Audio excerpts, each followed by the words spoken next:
So you're new to PES. Welcome aboard. Hello, everybody. Welcome to a brand new series entitled PES 101. This series will mostly feature the Master League, but we will potentially branch into other aspects of Pro Evolution Soccer as well, depending on the demand. But Master League really is the bread and butter, despite what they might think with my club. Master League really is the bread and butter of the series and the reason why most of us fell in love with it to begin with. So, for those of you who are brand new to the series and want a quick instruction on how to get started with your save, you want to be highlighting this logo down here, ML Master League. Take control of the club on and off the pitch, become the world's most successful club by winning domestic and international silverware. Select that with the X button, go down to new, click on that, and you'll be taken straight to this lovely screen here, which asks you, do you want to play with the original club team lineup, or do you want to use the Master League Originals?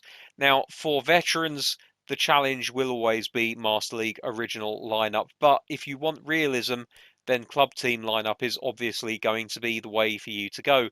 It really depends on whether you want to challenge yourself that little bit more by having a club full of unfancy journeyman footballers who, to be honest, you very quickly replace for the most part, with the exception of one or two.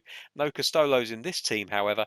Uh, or if you want the slightly more realistic original lineup of whatever club it is that you have at your disposal.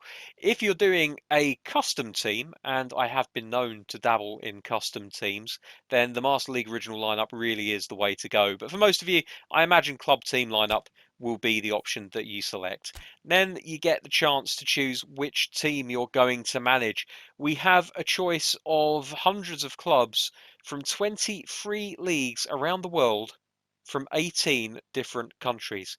If you download one of the many option files available to you, you could also supplement that with another 3 leagues. In the instance that I have, which is the PES Universe option file, we have the Bundesliga, we have the MLS, and we have the J League from Japan. So lots of different teams there that aren't involved and included in the base game that you can play with in your save if you get one of those option files. I will be doing an episode on how to install an option file down the line, so stick with us for that one.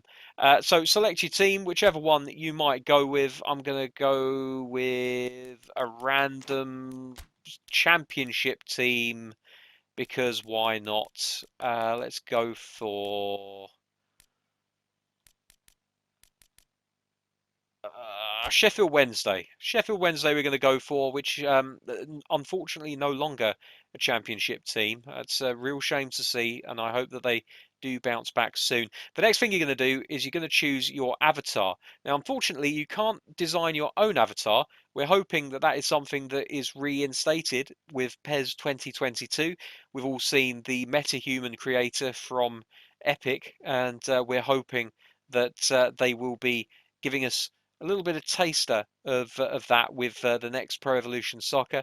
But for now, we're stuck with these avatars here. We have a total of 22 avatars to choose from completely made up K Eto and H Issei, all the way up to the top with Pep Guardiola, Ryan Giggs, Frank Lampard, and Steven Gerrard. We're going to go with Gerrard this time because I like jumpers. Click the OK button, and now you can decide whether you're going to go with the original name and nationality for the player, or do you want to make it a little bit more custom to yourself. For our uses, he's no longer Steven Gerrard. He is now PES 101. So that's his name. He's going to have to get used to it. Also, the whole shirt, jumper, suit combination not working for me. I would much rather he just wear a jumper. Very, very pep, if you ask me. There we go. So we're going to click OK. So you can choose the style, you can choose the nationality, and you can choose the name of your manager, as well as the look of your manager. But of course, you only have 22 different options to choose from there. Then we get into general settings. Now, do not panic. I know that there is a lot of information here, and a lot of it could be very concerning and very confusing if you're brand new. My advice would be leave everything at the top here normal. First transfer window is entirely up to you. Do you want to, for the first 6 months of the season, play against teams as they originally started this season, or do you want to give them the opportunity to bring in players? For example, do you want Manchester United to have Erling Haaland up front in the first game of the season, or do you want them to be stuck with the squad that they have? That's entirely up to you, but remember that whatever you choose, you're going to be stuck with that as well. So if you don't want to have other teams have the advantage of the first transfer window, if you're not planning to make any changes yourself, then I would disable the first transfer window. If you don't really care or you want to make some signings to begin the season, you should leave it enabled. Salary display is entirely up to you. It will either show you their salary as an annual figure or a weekly figure. Personally, I prefer weekly. Match level, again, you can change this at any point during your playthrough, so don't worry if you're not quite sure. Personally, I would advise if you're brand new to football games, there's no shame in starting on beginner. You can always bump it up to amateur, regular, or professional later on as you go along. For the longest time, I played on professional. I have recently moved up through top player into superstar. There are 7 difficulties to choose from, although to begin with, it will only be 6. To get to legend, you need to win 5 games in any mode on superstar difficulty. If you can do that, then you might want to move up to legend. But there's no shame in picking one of these lower difficulty levels. At the end of the day, you want it to be competitive, you want it to be challenging, but you don't want it to be way, way too difficult or way, way too easy. So tailor it to your preference at the end of the day. As for match time, the harder that you play, the longer you could probably put it up to. You can have matches as short as 5 minutes. You can have matches as long as 30 minutes. To be honest with you, I find 10 minutes to be absolutely fine, so you can leave it on 10 minutes. Again, this is something that is not going to be, you're not going to be beholden to it. If you want to change the match time setting, you can do that later on in the game. Currency unit is not something that you can change. That and first window transfers are the only 2 options that you will choose now that you will be stuck with for the rest of the game. However, fortunately for you, they're probably the 2 options that you absolutely know what you want from the beginning. So for me personally, I will go with pounds because I'm from the UK. If you're American, you might prefer dollars. If you're Japanese, you would prefer yen, of course. Konami is where this game comes from, so of course they would have yen as the default. Euros if you're European, and even if you're Brazilian, you could have Brazilian reals. So there's lots of options to choose from there. Just pick whatever you prefer. And stops during transfer window, I would advise leaving it on only when there is progress, because that means that you will skip through the calendar when there's no interest in your players and players that you've made bids for, there's no news on them, but it will pause if there is an update on any bids that have been made on your players or bids that you have made on other players. So for me, it's the optimal option to use. But if you're in the middle of a transfer window, you could always come into your options, knock it down to every day, so that you have the ability to make as many bids as you can across that transfer window. You're limited to 5 negotiations per day. So it could actually be very useful to you when you hit the transfer window to just pop back in to the general settings and change it to every day. Don't worry if you don't know where the general settings are in the main game screen. We'll show you that at the very end of the episode. So with those choices made, you can click OK, and now you'll be hit with a bunch of cinematics which will introduce you to the club, the players, the press, and most importantly, the board's expectations of you as manager of your club. You can skip through these, you're not going to miss very much at all, other than seeing your manager shaking hands with avatars of your favourite players, if indeed you are using a club that is your favourite. And of course, as well, remembering that not every player's likeness has been captured. So you may find that the 2 players that we've seen here for Sheffield Wednesday are fairly realistic, because they've probably made an effort to make 1 or 2 players from every team photorealistic. For the most part, they've done their best, but they were in the middle of working on a brand new generation game, so they just kind of rushed this one out as a update to PES 2020.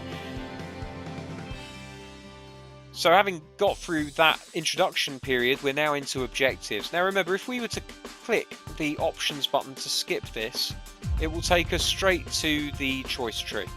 Any choice that you make here isn't really going to haunt you too badly, because in the first season they won't hold you to whatever you say. But you are always better, as I say, to under-promise and over-perform. So we're in the Championship, we're Sheffield Wednesday, we know in real life they were relegated. They want us to be promoted. I think we can finish mid-table. So I'm going to select that. And what's important for you to know is that no matter what you say here, it will be accepted by the chairman, by the director of football, whatever you want to call that old geezer on the left-hand side. They will accept it and they'll back your play. They might not be too pleased about it. In this instance, it seems a rather modest objective, but I suppose you have your reasons, so let's aim for that. But he has accepted it, and that's the main thing. We can skip that now because the rest of it is just animatics and bump that you don't need to worry about. And now we get into the press conference. So the press conference doesn't really mean much. We're going to skip to the choices again. The first one is really to say what's your plan for the club? Like, do you want to come in and be a breath of fresh air? Do you want to strike a 50-50 balance, or do you want to leave it all in the hands of the players? It really doesn't matter what you say at the end of the day, so I'm just going to go with good balance. Stevie G will give a little bit of a talk about why he thinks that there needs to be a balance. We're going to skip that. And now it goes to style of football. What style of football do you want to play? Again, this doesn't really have an effect on the game at all. I would say just whatever your favourite type of football is, go for it. So if you like clean sportsmanlike football, select that. If you like attractive attacking football in the vein of the Invincibles of Arsenal, or the Cavalier football of Manchester United from the late 90s with Alex Ferguson, then go for that. And if you want to play like Tony Pulis, then by all means, stop playing the game. No, I don't mean that. Of course I don't. What I mean to say is if you want to play tough tackling football that will get you but more often than not, then you can always select that. Select what you want. It doesn't really matter. They're not going to hold you to it. You're not going to get told that you've gone against your own style. Let's skip through that and we'll get into the main match screen. PES, Konami, whatever you want to say, are very good about giving you information throughout the game to let you know what it is that you need to do, shortcuts and all that good stuff. So welcome to Master League. The first thing you need to know is press the triangle button to get to the emails in your manager's office. They're quite important. We're going to hit the X button, and if I press the triangle button, you will see that it will take you straight into your messages, and that includes things like training regimes, scouting activities, schedule, the budget. And all of these mails at the start of the game are very important because they'll show you and tell you where to go to find certain things. But we're going to go through all of that in this series anyway, so don't worry about it.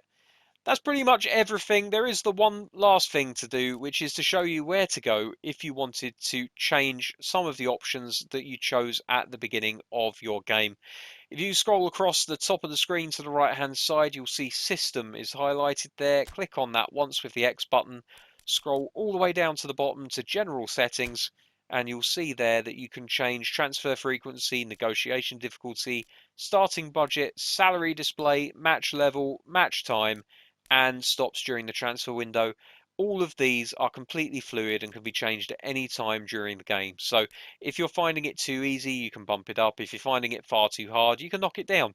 There's absolutely no shame. At the end of the day, Pro Evolution Soccer is a game that's meant to celebrate football. It's meant to allow you to enjoy the game of football. And if you're not enjoying yourself, then knock it down. Right, there we go. That is your introduction to how to start your first Master League game. Thanks to everybody that watched the video. If you're a bit of a PES veteran and you've got any further tips that you'd like to share with the newbies that have watched this in the hopes of starting a brand new career with PES, then leave a comment down below and let them know what you would advise. And also, those of you who are watching this who are new to PES, I'd love to know where you've come from in terms of, did you migrate over from FIFA? Were you a lapsed PES player who came back in the last year? What's your story? Let me know in the comments below. Until next time, when we'll be looking at the youth team, thanks very much for watching. Take care. I'll see you soon. Bye bye.